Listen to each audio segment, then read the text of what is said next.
Nah, karena terdesak dikepung oleh pasukan Belanda di benteng Chelsea ini, akhirnya Pangeran Diponegoro dan pasukannya menyerah. Karena menyerah, kemudian Pangeran Diponegoro ditangkap dan diasingkan ke luar daerah. Ada yang tahu nggak diasingkan itu apa? Diasingkan. Tidak dikenal. Dilupakan. Diasingkan, ada yang tahu diasingkan? Diasingkan. Jadi diasingkan itu, kalau misalnya dalam konteks ini diasingkan itu jadi dikeluarkan dari tempat dia lahir, tempat atau daerahnya. Ini kan setelah dipenuhkan di Yogyakarta, dia diasingkan ke Makassar. Dan pada tahun 1895 Pangeran Diponegoro meninggal dunia di tempat pengasingannya yang terakhir. Selanjutnya, kemudian ada perang Padri. Kelihatan? Nah, perang Padri ini awalnya itu terjadi karena perang antar kaum di Sumatera Barat di tanah Minangkabau, yaitu kaum Padri dan kaum Adat. Awal mulanya terjadi karena kaum Padri ingin memasukkan ajaran-ajaran Islam ke dalam tanah Minangkabau, tapi kaum Adat menolak karena mereka tetap ingin mempertahankan adat dan istiadat. Akhirnya kaum Adat minta bantuan kepada pihak Belanda untuk menyerang kaum Padri.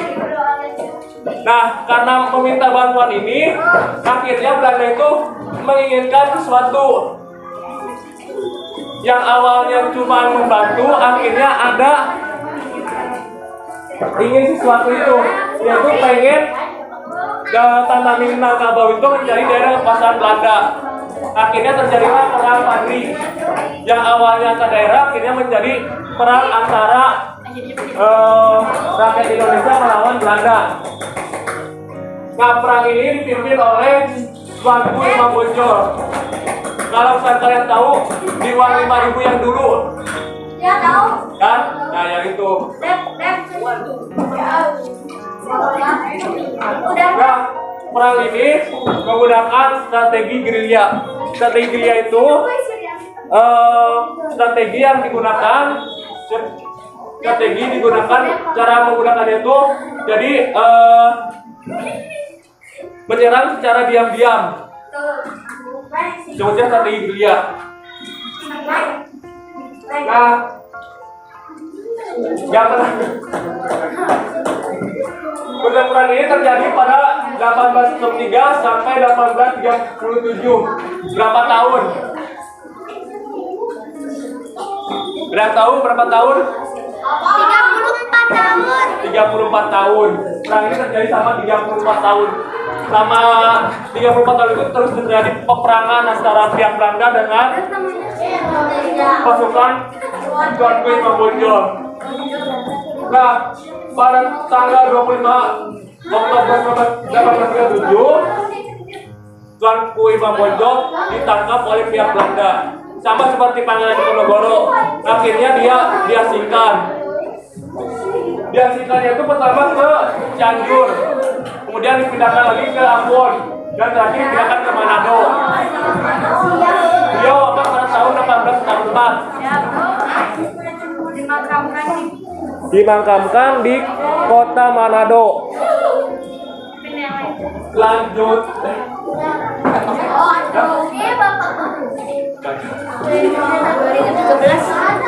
Selanjutnya perlawanan melalui gerakan nasional. Pasal tadi itu bersifatnya daerah. Ini kegiatan penyarannya melalui nasional atau tingkat seluruh daerah.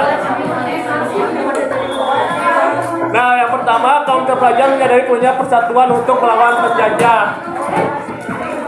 Kemudian lahirlah organisasi-organisasi modern. Yang pertama itu yang kemarin ada di soal PTS. Organisasi Budi yang didirikan oleh Dr. Sutomo. Sebagai putra mahkota yang memiliki keinginan ditolak halus oleh Pangeran Diponegoro karena ia merasa tidak pantas untuk hidup di tahta dan tidak menyukai kehidupan di sana. Pada 1814, Hamengkubuwono III wafat dan posisinya digantikan oleh Raden Mas Diponegoro atau Hamengkubuwono IV. Tapi yang jadi masalah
kamu kayak